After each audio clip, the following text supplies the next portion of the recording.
Então, pessoal, aí hoje eu vou explicar para vocês como que funciona a diagnose dentro do laboratório. Desde a recepção do material doente até seu final diagnóstico. Quando a gente vai no campo buscar material ou chega material doente para a gente procura sempre trazer esse saco pardo. Porque é um saco de papel e o saco de papel ele não vai segurar a umidade aqui dentro. Então, o material ele não vai apodrecer com facilidade.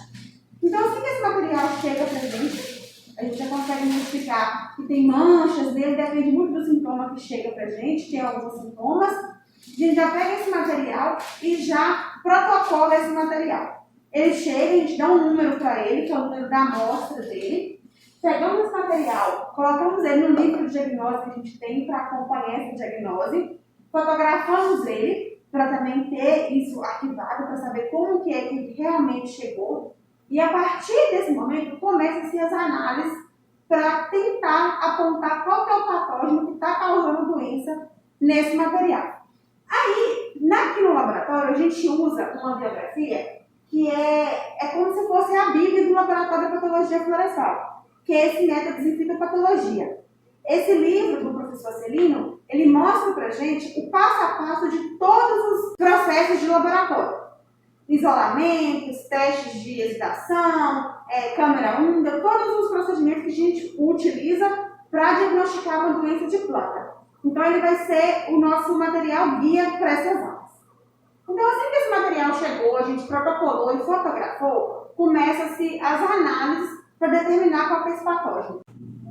E um dos procedimentos mais utilizados no laboratório são os procedimentos de isolamento, que tem dois tipos de isolamento, o isolamento direto e o isolamento indireto. O isolamento direto, ele consiste na retirada da estrutura do patógeno do material direto para o meio de cultura. Como é que funciona mais ou menos isso? Meu material está aqui, então vamos supor que tenha algum patógeno aqui e esse patógeno esporulou. Tem esporos dele aqui e eu consigo visualizar esse esporo no material assim quando chega do campo. Então, eu com a agulha, eu vou tirar esse material daqui e vou passar para o meio de cultura. Isso a gente chama de isolamento direto. Um isolamento indireto é quando eu não consigo ver a estrutura desse patógeno no meu material. O que eu vou fazer então? Eu vou promover essa esporulação. Eu vou cortar fragmentos desse material e vou colocar no meio de cultura. Então, num ambiente adequado de meio de cultura com umidade, o patógeno que está aqui, ele vai esporular e conseguir mostrar as suas estruturas. A partir do momento que ele mostrou a estrutura no seu meio de cultura, eu vou conseguir tirar a estrutura dali e passar para o novo meio de cultura. Porque, no final das contas, o objetivo final dos isolamentos é obter a cultura pura do patógeno que está afetando a minha cultura.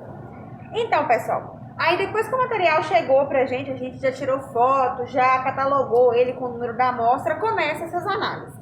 A primeira que eu vou mostrar pra vocês aqui é o isolamento indireto, que foi o que eu falei com vocês anteriormente, que a gente corta fragmentos do material para colocar no meio de cultura para que ele possa esporular. A gente recebeu aqui dois materiais, pequi e cagaita.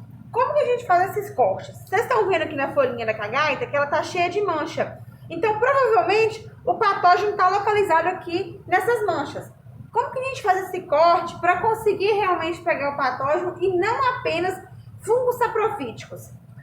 Tá vendo essa mancha aqui? Como ela está toda manchada, vamos dar essa manchinha aqui. A gente vai cortar essa manchinha, mas não vai cortar apenas a manchinha. Vai cortar a manchinha junto com algum pedacinho de tecido sadio. Porque se você pegar só a manchinha, você pega muito fungo saprofítico e isso não é interessante para o seu isolamento. A gente vai cortar ela e a partir do momento de corte vai surgir esses fragmentozinhos aqui, igual vocês estão vendo, tá vendo? O fragmento está bem manchadinho, só que também tem partes sadias nele. E a partir do momento que você faz os cortes, que a gente vai transferir agora para o meio de cultura. Bom, aí aqui já na capela de fluxo laminar, como é que a gente faz esse procedimento? Vocês estão vendo aqueles fragmentozinhos que a gente cortou lá anteriormente? A gente coloca esses fragmentozinhos numa peneira, porque a peneira ela facilita na hora de manusear esse material de uma substância para outra. Colocamos aqui na peneira, a primeira coisa que a gente vai usar é o álcool. O álcool é de 70%. O que esse álcool vai fazer nesses fragmentos? Ele vai quebrar a tensão superficial que tem nele para o próximo substância que a gente usar para limpar, facilitar na limpeza. Então aqui a gente deixa no álcool, dessa forma que vai ficar sobrenadante aqui no álcool, por 30 segundos. Aí a gente tirou do álcool os 30 segundos que tem que ficar, e depois desses 30 segundos no álcool a gente vai deixar por aproximadamente 2 minutos no hipoclorito.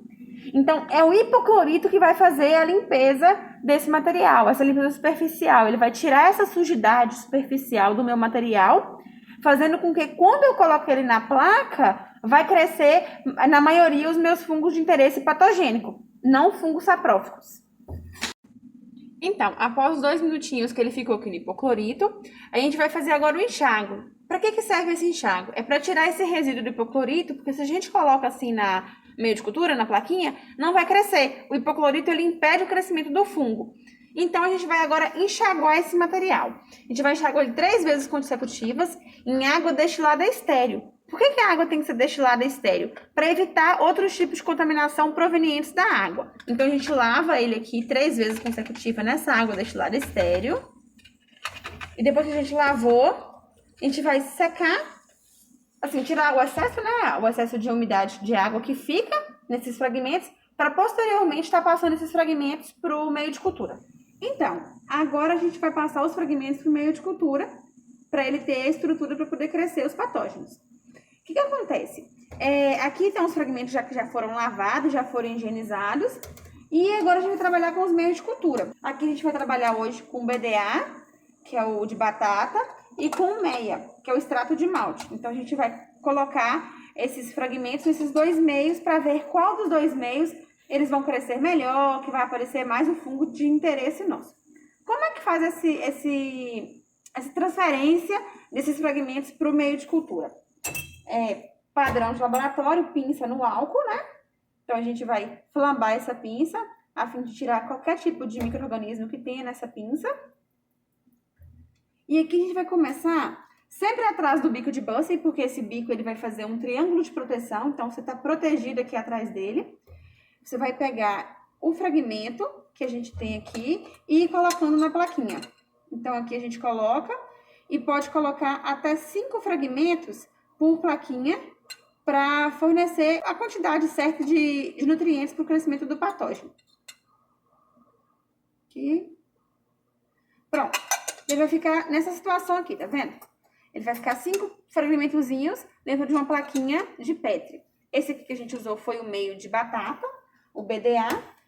A gente fez isso aqui, colocou... O que a gente faz aqui após transferir o fragmento pro meio de cultura? A gente lacra essa plaquinha para evitar a entrada de ar. Lacra ela. Coloca uma etiquetinha de identificação nela. Nessa etiquetinha é interessante a gente colocar o número da amostra, que a gente protocolou lá no início. Se ela tiver o número, a gente coloca. Se não tiver o número, a gente coloca qual que é a espécie que a gente está trabalhando. Aqui eu vou colocar para vocês um exemplo, que no caso é a nossa cagaita. E a data do dia que você fez esse isolamento, tá? Após isso, esse material vai para a BOD. Na BOD ele vai ter lá a sua umidade, a sua temperatura, a sua luz ideal para promover o crescimento desse patógeno. Então, ele fica na BOD por um tempo. Depende muito do patógeno que você está trabalhando para saber quanto tempo que ele fica na BOD, mas é aproximadamente uns 7 dias para começar a aparecer o tipo de fungo de interesse. Então, quando começar a aparecer esse tipo de fungo de interesse, a gente vai tirar ele daqui e passar para um novo meio de cultura para obter essa cultura pura. Pessoal, agora é o isolamento direto. Como eu falei com vocês anteriormente, é aquele isolamento que a gente tira a estrutura diretamente do material para o meio de cultura. Como que a gente faz esse isolamento? Normalmente, nesse isolamento, a gente precisa de auxílio da lupa, porque a olho nu fica muito difícil de conseguir enxergar as estruturas do material. Então, com o auxílio da lupa, a gente focaliza esse material aqui para ver se dentro dele tem algumas estruturas.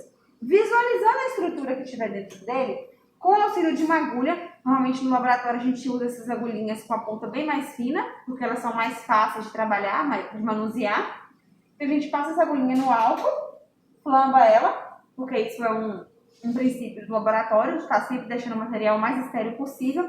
E com o auxílio da lupa, a gente vai procurar nessa área aqui alguma estrutura do patógeno para passar para o meio de cultura. Então, primeiro a gente focaliza, vai olhar na lupa. Eu já deixei previamente marcado aqui um local que tem, que eu olhei antes. Então, a gente vai tirar a estrutura daqui. É praticamente, não dá para enxergar olho nu. Tirou essa estrutura daqui, aí a gente vai passar para o meio de cultura. Colocou no meio de cultura, o mesmo procedimento do isolamento direto inicial, que é lacrar. Normalmente a gente coloca mais de um ponto, aqui eu vou mostrar para vocês só um. Aí a gente lacra essa placa, identifica essa placa também de que é o material. Aqui, diferente do outro, a gente trabalhou com KH, a gente está trabalhando agora com PEQI. Identifica e leva essa plaquinha para a BOD para promover esse crescimento desse material, desse patógeno que a gente conseguiu tirar uma estrutura dele daqui, tá bom?